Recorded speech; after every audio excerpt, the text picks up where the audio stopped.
Lo tengo enganchado a Martín Redrado, expresidente del Dale. Banco Central, ya está para charlar un rato Que con sabe mucho nosotros. más que nosotros dos juntos en nuestra vida, Algo si querés. sabe, claro, Sí, algo algo sabe. sabe Sí, sí. Martín, ¿Qué tal? exactamente. ¿Qué tal, Martín? Buen día, ¿cómo estás? Hola Pablo, ¿cómo están? ¿Bien? Bien, bien, un gusto, gracias por esta charla. Bueno, Martín, Placer. publicaste un artículo hace pocas horas, ¿no? En el Financial Times, justamente respecto a todo lo que viene sucediendo en Argentina.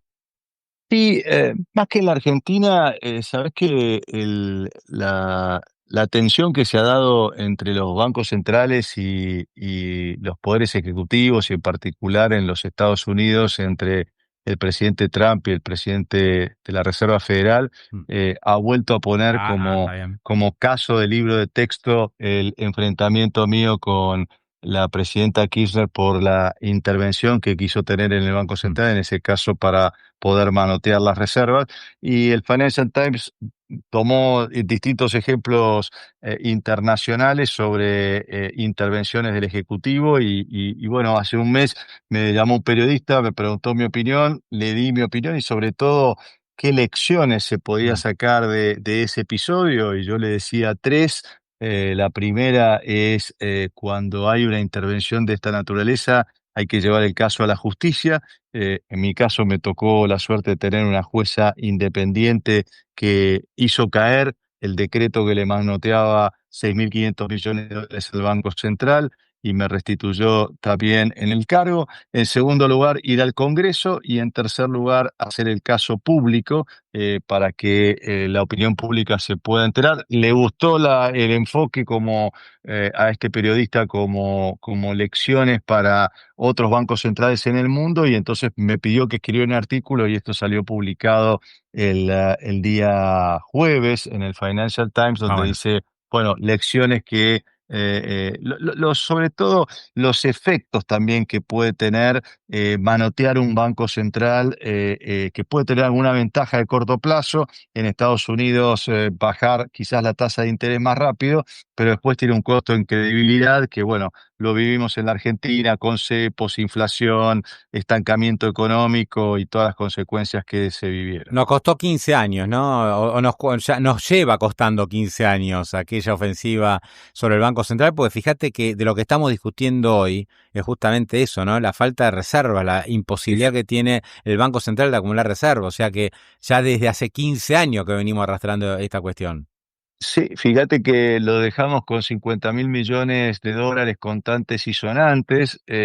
Un error también que se cometió es que el swap con China estaba con una nota de pie de página del balance. Después a alguien se le ocurrió ponerlo dentro de las reservas, Ah, cuando vos sabés que solamente se puede poner dentro de reservas lo que está activado. Hoy cuando miramos a las 42.000 millones de reservas brutas que tiene el Banco Central, hay 13.000 que son ficticias porque no están activadas, hay que pedirle permiso al Banco de la República Popular China, hay que determinar su utilización, por lo tanto no son dólares contantes y sonantes. Sin embargo, eso, Pablo, cuando lo analizás en términos de la región, cuántas reservas tiene Argentina, y fíjate que antes nosotros hablábamos los 50.000 millones de dólares que había en el 2010, nadie hablaba de reservas brutas, de netas, de no. líquidas, porque eran líquidas, constantes y sonantes. Bueno, cuando miramos al resto de América Latina, la relación reservas contra Producto Bruto, México, Colombia, Brasil, Chile, Uruguay, por supuesto, Paraguay, el promedio es 15% del producto, es decir, que las reservas de los bancos centrales representan el 15% de la producción total. En la Argentina representan las brutas, incluyendo el swap con China, con lo cual hasta uno puede decir son reservas mentirosas, son 6,2%, es decir, es la mitad o menos de la mitad de lo que tienen el resto de los países de América Latina, y bueno, eso sin duda se traduce en mayor inestabilidad e imprevisibilidad cambiaria. Estoy pensando en aquel episodio del 2010. Es de locos, ¿no? Primero, no me acordaba que el swap chino no estaba dentro de esos 50.000 millones. Así es. Porque el swap se hizo en 2009, 2008, no me acuerdo Así, bien, pero el swap se hizo en marzo del 2009, se cerró en la reunión de Medellín del Banco Interamericano de Desarrollo cuando China se hizo accionista del BID. Perfecto. Entonces eso no estaba dentro de los 50.000.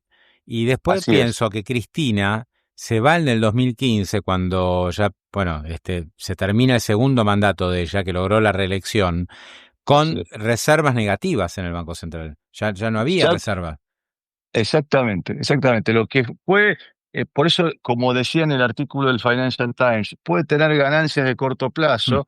Ya en el 2010 se las empezaron a gastar y eso qué bárbaro. generó esta idea de bonanza que les permitió ganar la elección en 2011. Pero después en el 2015, si vos mirás hasta la performance económica en el 2011, empezaste a poner cepo. ¿Por qué? Porque no, empezaste a no tener reservas, empezaste a tener varios tipos de cambio. El tipo de cambio cuando terminó Cristina, el oficial estaba a 9 y el paralelo o contado con liquidación estaba en 16 pesos, ¿no? Ya empezaste a tener todos los problemas de Mm, brechas cambiarias, arbitrajes con importaciones, bueno, todo lo que vivió el sector productivo para poder sobrevivir, pero de todas maneras, en los años 2010 hasta el 2015, te fuiste gastando los ahorros y muchos argentinos no se dieron cuenta de eso, ¿no? En el sentido de que recién cuando se tuvo reservas netas negativas y entonces había que enfrentar la realidad. Pero pasó lo mismo que cuando en una familia el jefe o la jefa de la familia pierde el trabajo y se empiezan a gastar los ahorros. Los chicos siguen saliendo todos los fines de semana al boliche, siguen comiendo afuera, se siguen yendo de vacaciones, pero se están gastando los ahorros y eso es lo que ocurrió, ¿no? No nos dimos cuenta, pero nos gastamos, nos fumamos mm, todas esas reservas y fíjate, después se pudo recomponer en parte 2015, 2017, pero bueno, después tuvimos sí, sí, ese sí. episodio de vuelta al Fondo Monetario Internacional y andar a los tumbos Mm. con la falta de reservas y con la imprevisibilidad cambiaria que ¿Qué vivimos. opinás, Martín, de lo que ha pasado en estas horas? Sobre todo, bueno, obviamente, ¿no? La participación del Tesoro norteamericano en el mercado cambiario argentino, algo completamente inédito. Yo si te lo hubiera preguntado el lunes pasado, me imagino que vos me hubiera dicho, no, eso no va a ocurrir, no es algo que haga el Tesoro americano. Realmente es algo insólito esto, ¿no? Es primera vez. Es inédito, Pablo, pero hay que analizarlo dentro de un nuevo prisma de la geopolítica mundial. Si yo tuviera que resumirlo, parafrasearía a Bill Clinton diciéndote, es la geopolítica, estúpido. Él hablaba de, es la economía, estúpido. Hoy, sabes que, y tu producción en varias veces me ha tratado de contactar, pero he estado con bastante trabajo en el resto del mundo, dirigiendo Ujú, una maestría en bancos centrales en Kuala Lumpur, en Asia, ujú, en Malasia. Y lo que veo es que hoy en el mundo, en cualquier panel que me toque trabajar o hablar de la economía mundial, Pablo, se habla de geoeconomía. Es decir, no puedes analizar la economía mundial si no analizas la geopolítica. Y yo venía leyendo y trabajando bastante este tema de la tensión entre China y los Estados Unidos, y por lo tanto venía diciendo que, incluso públicamente en la Argentina, que Argentina tenía nuevamente una oportunidad, que el tren de la historia nuevamente pasaba por un andén llamado Argentina y que estaba en los argentinos, no solo en el sector público, sino en el sector privado, entender cómo funciona este nuevo mundo y dónde están las oportunidades, ¿no? Y claramente lo que está hoy en el telón, digamos, de este escenario es la lucha por la supremacía mundial entre China y los Estados mm. Unidos. Y por lo tanto, sí te diría que uno podía prever una asistencia financiera, económica. Mañana vamos a tener seguramente anuncios con respecto a acuerdos comerciales con los Estados Unidos, acuerdos también en materia de inversiones. Sí se veía que Estados Unidos por primera vez en la administración Trump, Pablo, se dio cuenta que si no ponía plata en América Latina, iba a seguir perdiendo espacio relativo con respecto a China, ¿no?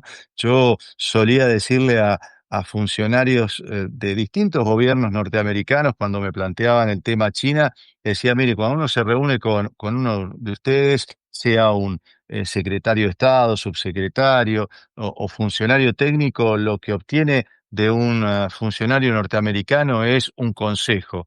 Cuando uno se reúne con un ministro o viceministro chino, lo que obtiene es un puente, una ruta, un puerto. Es decir, si ustedes, pues le decía a mis amigos americanos, Está bien. no ponen financiamiento para el desarrollo de América Latina, y esto se ha dado cuenta la Ah, administración Trump. Por lo tanto, siendo a tu pregunta, no me sorprendía que hubiera acuerdos como swap y demás. Sin duda, la intervención en el mercado cambiario es algo inédito, inédito, digo, ni siquiera pasó en México, pasó sí en intervenciones que hicieron con monedas de países desarrollados como el euro, cuando se formó en 1999, pero sin duda que es algo inédito y bueno, que trae una tranquilidad transitoria, pero bueno, que Argentina tiene que aprovechar para poder pasar a una segunda etapa del programa sí, económico. Martín, está muy bueno todo lo que contaste porque, claro, uno revisando cómo se ha manejado el mundo en los últimos 25 años, es tal cual lo que vos decís, los chinos, no es que se expanden desde el punto de vista geopolítico porque a la gente le gusta, viste, que tengan los ojos rasgados, tengan la piel Exacto, amarilla. Le gusta porque viene con plata, pone así es, infraestructura. Acá mismo así en es. Argentina han hecho un montón de inversiones en trenes, hasta en campo, han puesto bancos, el Estado chino, el Estado, o sea, Exactamente, nosotros tenemos un banco controlado por el Estado chino que será ICBC, o sea, así es. ¿no? Y a nadie le sorprende que Ujú, el Estado chino tenga un banco comercial en Argentina. Ahora, viene ujú. Estados Unidos y ya nos volvemos locos, ¿viste? No sé. Sí, sí, sí, sí, sí, sí, sí, pero está claro que China entendió que los países como los nuestros tienen necesidad de desarrollo. Ahora, también yo les decía, cuidado con China, que en general tienen una mentalidad extractiva, es decir, que no dejan, que no generan valor agregado, no generan empleo. Entonces, el mundo se ha vuelto, Pablo, totalmente transaccional, es decir, nada se da a cambio de nada, y quizás el ejemplo más claro lo tenés en el presidente de los Estados Unidos, con esta nueva planteo de aranceles que ha hecho y que ha mostrado que llega a negociar y tensiona la cuerda con cualquiera de los países, pero termina no cortándola, ¿no? Pero en definitiva, aquí Argentina lo que tiene que mirar en cada negociación son dos cosas, sea con sea con Estados Unidos, sea con China, con la Unión Europea, con Vietnam, con la India, con Malasia, con Indonesia, con Sudáfrica, con los principales países del mundo que hoy están traccionando el mundo en términos de crecimiento, son dos cosas, Pablo. Cada negociación tiene que generar más empleo para argentinos y más dólares para argentinos, Mm. sin tener una visión ideológica, sí sabiendo que estamos en el continente americano y que la relación con Estados Unidos, bienvenida sea, hay algunos sectores en donde Estados Unidos quiere tener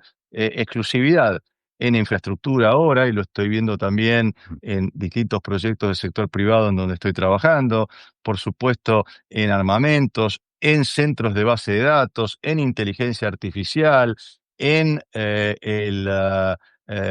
Claro, ellos ahí dicen, Martín, nosotros ponemos, apoyamos, damos plata, promovemos inversiones, pero no me traigas a los chinos. Esto es un poco la... exactamente, Ah, es ah. ahí, pero Bueno. tampoco dramatizar con esto es saquen a los chinos. En estos sectores, Estados Unidos, y esto te lo digo con Está conocimiento bueno. de causa, Bien. dicen son las líneas rojas donde Mm, queremos, líneas rojas en el sentido de donde no queremos que estén los chinos. También un área compleja, Pablo, que vos la conocés muy bien, que es el área telecomunicaciones, ¿no? claro. En donde también China ha tenido un avance importante Mm, y Estados Unidos ahí no tiene una oferta paralela como para ofrecerle a América Latina. Pero, por supuesto, también el monitoreo del Atlántico Sur, Antártida, en fin, todas estas áreas que son claro, estratégicas, claro. diría, ahí es donde hay que trabajar con los Estados Unidos. Pero los temas comerciales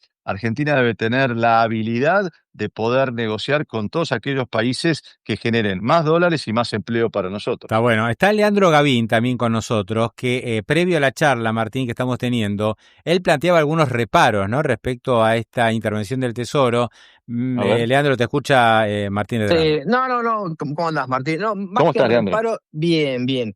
Más que reparo, consulta, digamos, preguntas que se hagan para adelante. Estaba bueno esto que vos decías, que nadie da nada gratis. Entonces Exacto. la pregunta sería, bueno, ¿qué es lo que Estados Unidos va a sacar de este deal? ¿Qué es lo que le preguntaron durante los últimos días a Scott Bessent? Hay una obsesión en los medios americanos, uno cuando los ve, que preguntan, bueno, está buenísimo, ustedes compran peso Argentina, rescatan a Argentina. Hay toda discusión, ¿no? Interna de Sí, si estaba bien, porque todo está con el shutdown, porque está recortando sí. y le está dando plata a Argentina, así que no estamos quedando demasiado bien por ese lado. Pero la pregunta es, ¿qué saca Estados Unidos de esto? ¿Qué es lo que pensás que puede sacar? Quizás no está del todo claro. A ver, todavía no está puesto sobre la mesa. A mi juicio van a estar trabajando sobre dos áreas centrales y que además algo que pasó desapercibido el día jueves y quizás porque fue el viernes feriado, pero Pablo, vos, Leandro, que siguen los mercados, ustedes vieron que China restringió las ventas de tierras raras a los Estados Unidos y como contrapartida, el presidente Trump puso un arancel del 100% a las importaciones chinas, por supuesto transitorio, y esto hizo caer el mercado casi 900 puntos, el Dow Jones el día viernes, cayeron los bonos del mundo, también cayeron los Mm, bonos argentinos, con lo cual uno de los temas centrales es que Argentina tiene tierras raras son tierras que tienen 16 componentes químicos que son centrales como insumos para la industria tecnológica, por lo menos, como ejemplo, es un insumo clave para la producción de drones, para la producción de satélites, para la producción de algo que todos usamos todos los días, que son las pantallas táctiles de nuestros teléfonos celulares, y que China tiene prácticamente el 80% de la producción mundial, tienen esa suerte de en su territorio tener estas tierras raras que les da una preeminencia tecnológica que es, a mi juicio, uno de los terrenos donde se va a dar la lucha o la tensión con los Estados Unidos. mm, Con lo cual, preveo, y esto es simplemente análisis, digamos, ¿qué le interesa a los Estados Unidos de la Argentina? Le interesa tierras raras, le interesa uranio, le interesa cobre, le interesa todo lo que es insumos para la industria tecnológica. Entonces, probablemente tengamos acuerdos en esos sectores, no sé si, digamos, no sé si se anunciarán mañana, pero cuando uno dice, ¿a dónde están los intereses comunes hoy de Argentina a Estados Unidos? Están en estos dos campos, en la provisión de energía, en la provisión de centros de datos. Otro de las tensiones mundiales es quién controla datos en el escenario de claro. de un conflicto. Entonces, la provisión de datos, bueno, ya se anunció lo de OpenAI, que es Mm, un proyecto de largo plazo y que necesita, bueno, la producción de más energía en vaca muerta, pero digamos, la energía está allí, tanto petróleo y gas está allí, hay que crear las inversiones como para poder sacarlo, pero bueno, claramente ahí yo diría que están los intereses y por ahí es Yo, donde debiera está estar bien. Ahora, lo que puede ganar Estados yo Unidos. creo, Martín, que la pregunta, y vos lo planteaste en un momento, es la siguiente. Está fenómeno, tenemos una tierra que es muy rica.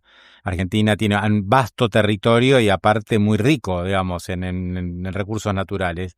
El tema es cómo hacemos para que toda esa plata de Estados Unidos, esas inversiones, nos vuelvan. Yo creo que está bien el planteo que tiene mucha gente. Che, le vamos a entregar todo esto a cambio de qué.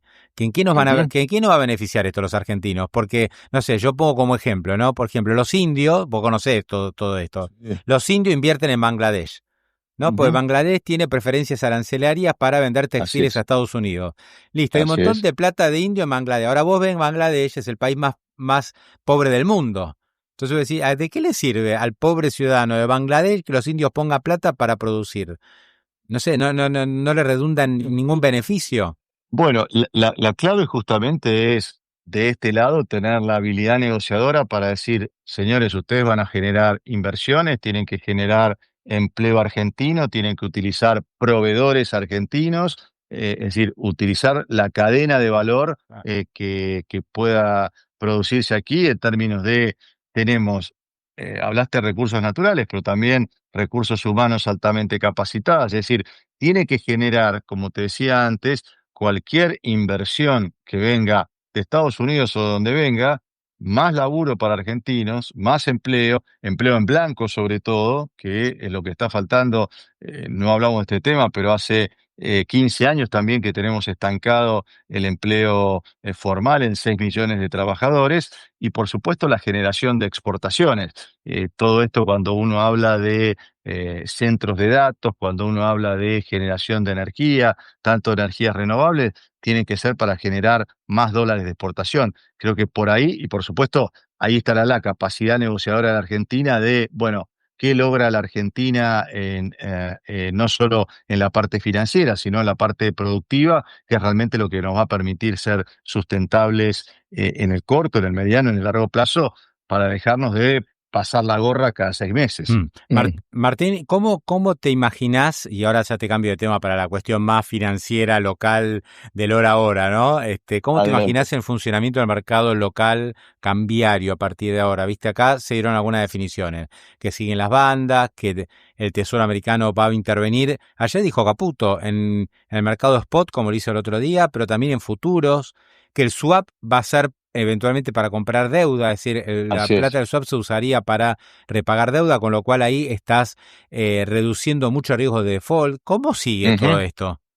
Bueno, lo dividí bien el tema. El swap va a ser utilizado para que Argentina lo pueda usar por tramos para recomprar deuda en el mercado secundario. Es decir, va a haber licitaciones, Pablo, probablemente a través de 3, 4 bancos que elija el Ministerio de Economía. Supongo hará una licitación para que todo sea transparente, una licitación para cuáles son los bancos que terminen haciendo una oferta de recompra de los bonos argentinos, probablemente los bonos más cortos de acá al 2030, y por supuesto se fijará de acuerdo a quienes ofertan la venta de esos bonos o venderle al Ministerio de Economía esos bonos que hoy están en 56, $57. Veremos en qué precio se lo quiere vender el público, el sector privado, aquellos que tienen títulos o aquellos que se quieren quedar, pero en definitiva lo que va a generar es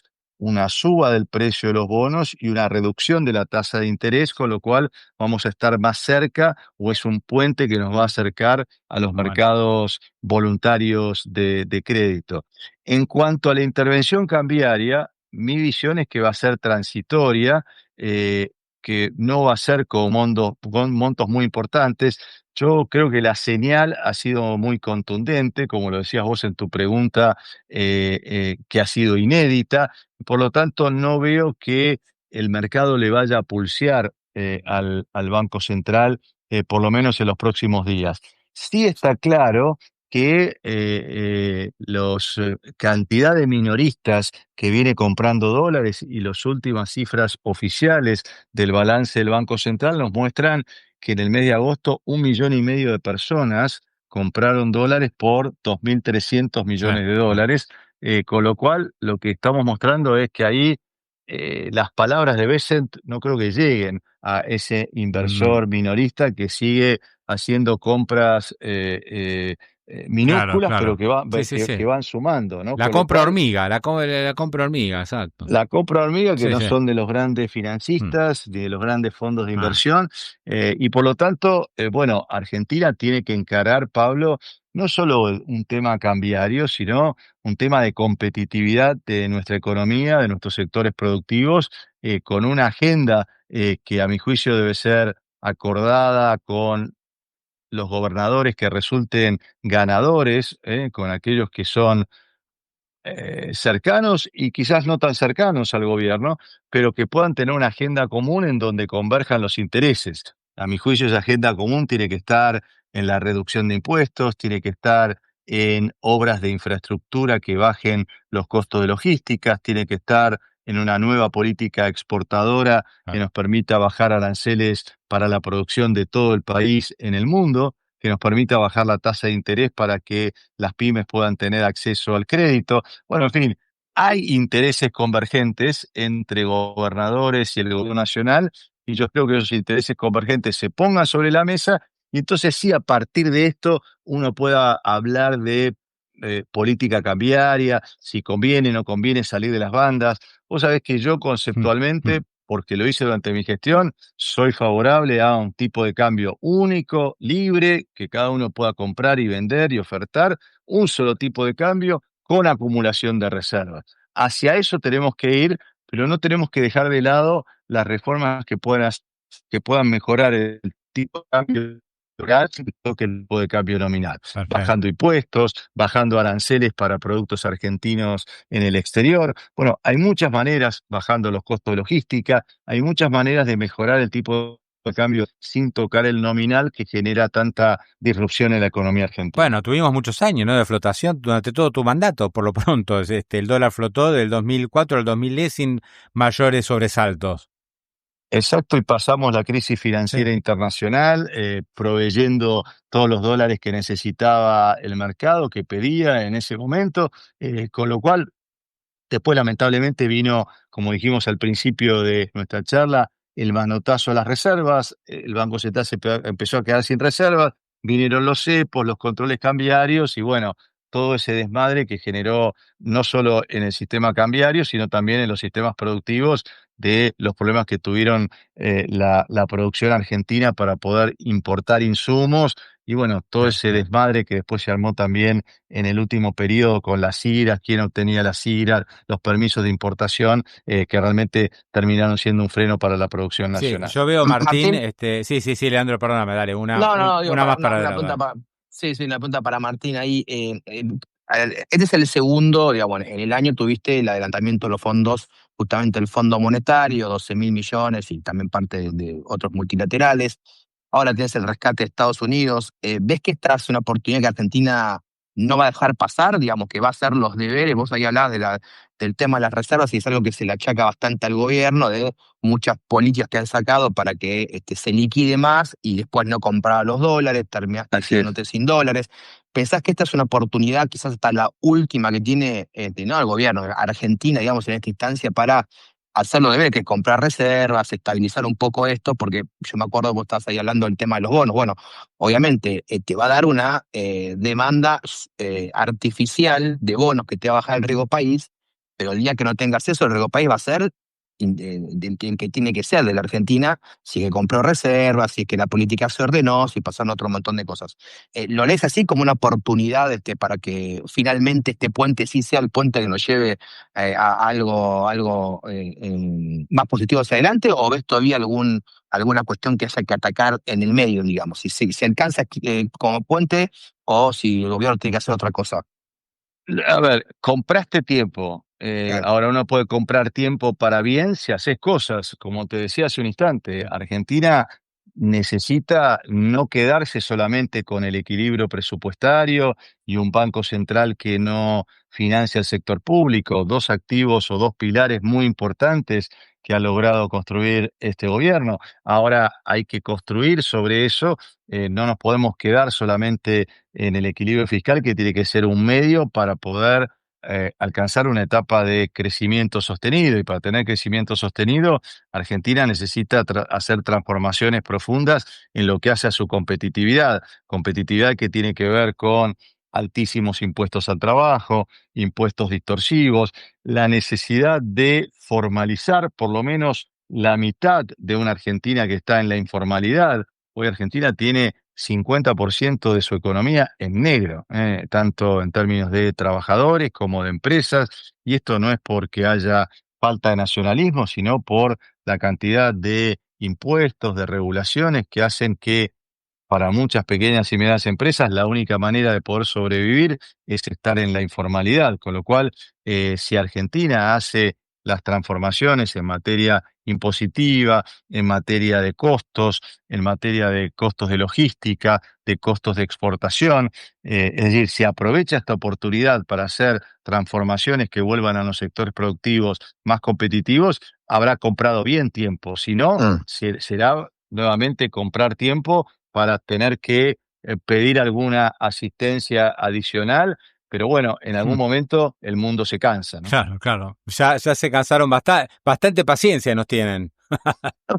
Nos tiene bastante paciencia, sí, con esta nueva circunstancia geopolítica Sí, que te sí, mencionaba sí, sí, sí, en la segunda pregunta, sí, es donde Argentina interesa al mundo. obvio, obvio. Esto no era Claro como que en sí. el 2000, en el 2001, 2002, Mm. que éramos la oveja negra y era, en las palabras de Ann Kruger, que era la número 2 del Fondo Monetario, que había que dar una lección al mundo de que los países pueden quebrar, y que entonces pueden generar. Martín, está bueno que si nos castigaban Kruger y después Paul O'Neill, el secretario del Tesoro Exacto, americano, que dijo, no, los carpinteros de Estados Unidos no tienen por qué financiar los dislates de exacto. Argentina. Bueno, Sí, ahora le están dando una respuesta a Paul O'Neill, ¿no? Mirá, el carpintero de Estados Unidos sí tiene que financiar porque hay exacto. cosas de Argentina que nos interesan. Que nos interesa, exacto. Fíjate cómo cambió el mundo en 20 años de Paul O'Neill a Scott Bessent, ¿no? Total, total. Que claramente no es altruismo lo que está haciendo Estados Unidos, sino que Argentina, en este contexto de geopolítica mundial, tiene elementos, tiene factores, tiene vectores que le interesan al mundo. Y te agregaría un tema más. Hoy el mundo y Estados Unidos también está buscando proveedores confiables, porque en el escenario de un conflicto, la pregunta es que no me corten el suministro para las principales industrias que tienen los Estados Unidos. Ahí también hay una oportunidad en términos de, y espero que la negociación arancelaria vaya en ese sentido, en términos de insertarnos en las nuevas cadenas productivas que se están dando en el mundo con esta visión geopolítica, no tanto de buscar, Pablo, el proveedor más barato, sino de buscar el proveedor más confiable. Es decir, si hay un conflicto con el Asia-Pacífico, ¿quién va a ser el proveedor que va a seguir suministrando a mi industria, a mi empresa, para que no se corten las cadenas de producción? Como ocurrió, por ejemplo, en la pandemia, donde los microprocesadores que venían de China, o que venían del Asia-Pacífico, hicieron incrementar el costo de electrodomésticos, el costo de la producción de autos en los Estados Unidos, con lo cual ya se tuvo un ejemplo y entonces eso vuelve a Argentina nuevamente a tener una oportunidad y a ser interesante para el resto del mundo. Martín Redrado, gran abrazo, te agradezco mucho este tiempo, la verdad que charlamos un montón, así que un Así placer. es. La Un seguimos en cualquier abrazo como momento. siempre, Gracias, gracias Pablo, Martín. y un abrazo a Leandro. Gracias a ustedes. Hasta luego. Ahí era Martín Redrado, expresidente del Banco Central, economista,